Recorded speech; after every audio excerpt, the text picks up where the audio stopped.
राधे राधे, जय श्री राधे। मैं अनुभाइयों, मैं अनिल भारद्वाज यूट्यूब चैनल में आपका हार्दिक स्वागत है, हार्दिक अभिनंदन।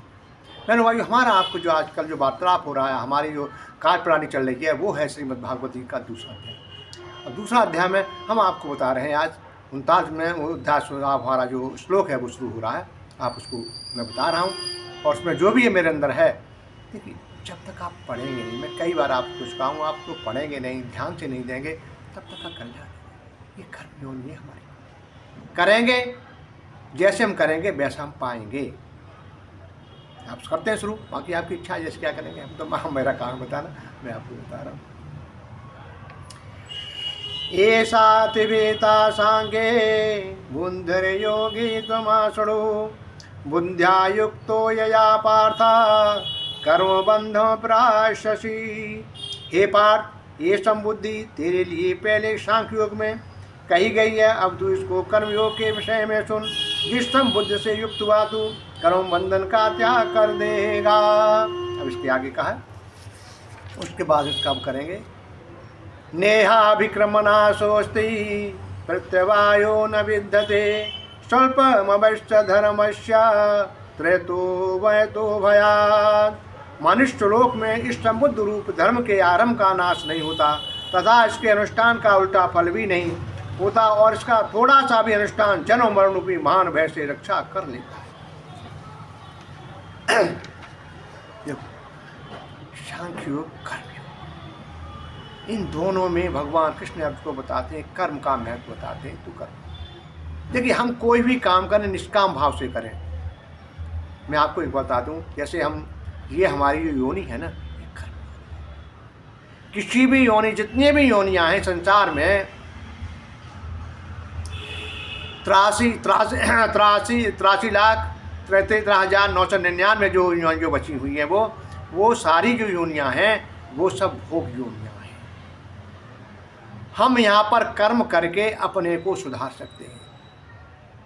एक बात बताऊं आपको, हम अनुष्ठान करते हैं अपने, मतलब निष्काम कर्म को होकर नहीं करते, जिसमें हमारा कर्म चक्र होता है, हमारा प्रयोग होता है, हमें कोई भावना बनी होती है। ये समधम का तो बता रहे हैं वो।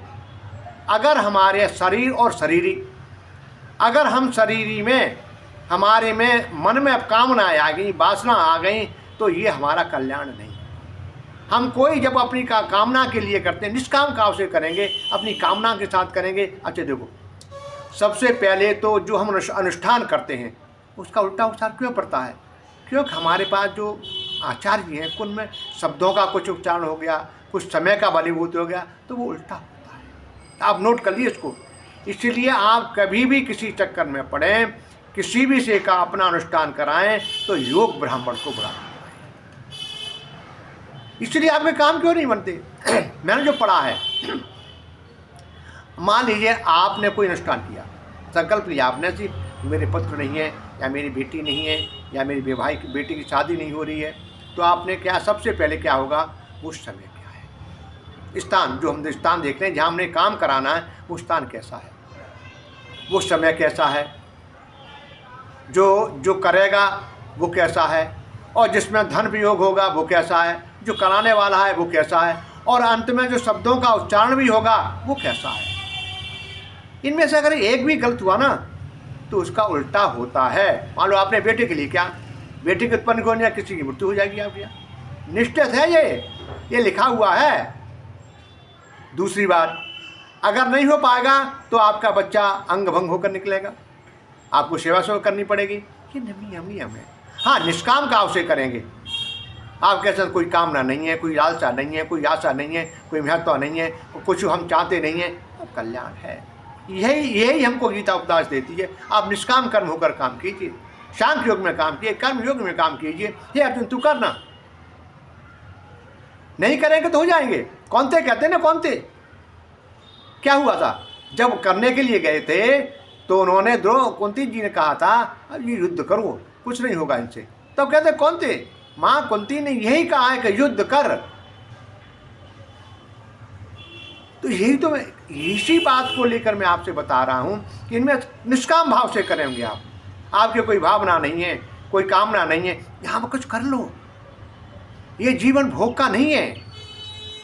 यही देखिए, इसमें हजारों युक्तियां हैं। गीता में हजारों अर्थ हैं, एक श्लोक के एक शब्द के हजारों अर्थ हैं।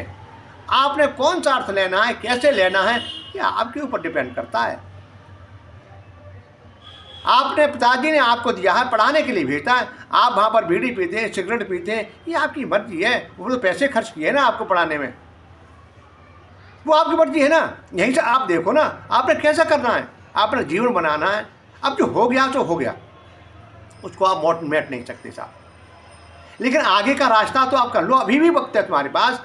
अंत समय, वो तो गीता यही कहती है, हे अर्जुन तू अंत समय भी मेरे को याद कर लेगा। मनुष्य अगर मेरे को अंत समय में भी 7वां श्लोक में जब आएगा तो बताऊंगा आप, साधभूताद साधव यज्ञम, लास्ट में भी अगर मेरा वो प्राश्रय कर लेगा, मेरा नाम स्मरण करेगा, तब भी उसका मैं कल्याण कर दूंगा। लेकिन मैं आपको फिर भी अब इस कह रहा हूं, आप थोड़ा सा पढ़िए। जब तक पढ़ेंगे नहीं ना, आनंद नहीं आएगा। बहुत लंबा विषय है, बहुत शॉर्ट से शॉर्ट में आपको बता रहा हूँ। बहुत लंबे एक शब्द का ही काफ़ी शॉर्ट जाते हैं। लेकिन आपको मैं संस्कृत नहीं पढ़ी है, पहले कई बार चुका सकता हूँ, भ्रांतियाँ हो सकती हैं, लेकिन मैंने हिंदी में इधर देख करके पढ़ा है। लेकिन आप करेंगे तभी हो पाएगा। बिता लेते हैं। राधे राधे, जय श्री राधे।